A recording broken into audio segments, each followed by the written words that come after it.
Second Chronicles chapter 4. Moreover, he made an altar of brass, 20 cubits the length thereof, and 20 cubits the breadth thereof, and 10 cubits the height thereof. Also he made a molten sea of 10 cubits from brim to brim, round in compass, and 5 cubits the height thereof, and a line of 30 cubits did compass it around about.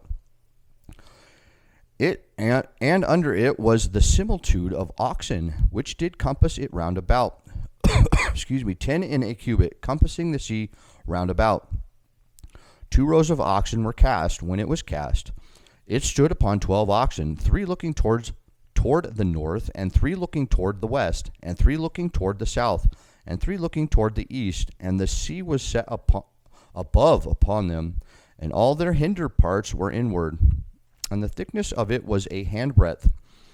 I think a handbreadth is from your pinky to your thumb. So a cubit is from your elbow to your middle finger. Cubit, handbreadth, something like that. And the thickness, it was a handbreadth, and the brim of it like the work of the brim of a cup, and with flowers of lilies. And it received and held 3,000 baths. He made also 10 lavers, and put 5 on the right hand and 5 on the left to wash them. Such things as they offered for the burnt offerings, they washed in them, but the sea was for the priests to wash in. And he made 10 candlesticks of gold according to their form, and set them in the temple, 5 on the right hand and 5 on the left.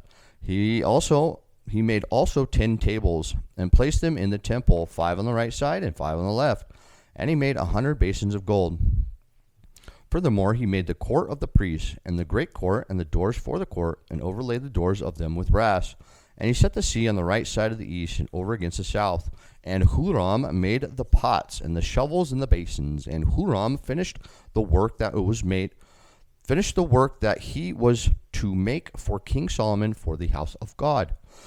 To wit, the 2 pillars, and the pommels, and the chapiters, which were on the top of the 2 pillars, and the 2 wreaths to cover the 2 pommels of the chapiters, which were on the top of the pillars, and 400 pomegranates on the 2 wreaths. The reason why pomegranates were popular, I suppose, is because there's something like 613 seeds in a pomegranate, the exact number of commandments given to the Israelites. 2 rows of pomegranates on each wreath to cover the 2 pommels of the chapiters which were upon the pillars. He made also bases. The lavers made he upon the bases. 1 seat and 12 oxen under it, flesh hooks, and all their instruments did Huram his father make to King Solomon for the house of the Lord of bright brass. In the plain of Jordan did the king cast them, in the clay ground between Succoth and Zeradatha.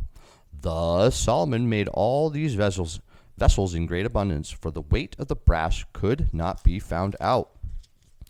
And Solomon made all the vessels that were for the house of God, the golden altar also, and the tables whereon the shewbread was set.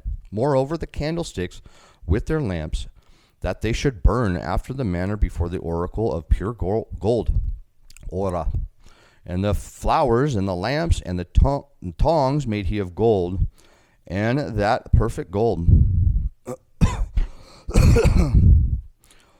And the snuffers and the basins and the spoons and the censers of pure gold, and the entry of the house, the inner door thereof for the most holy place, and the doors of the house of the temple were of gold.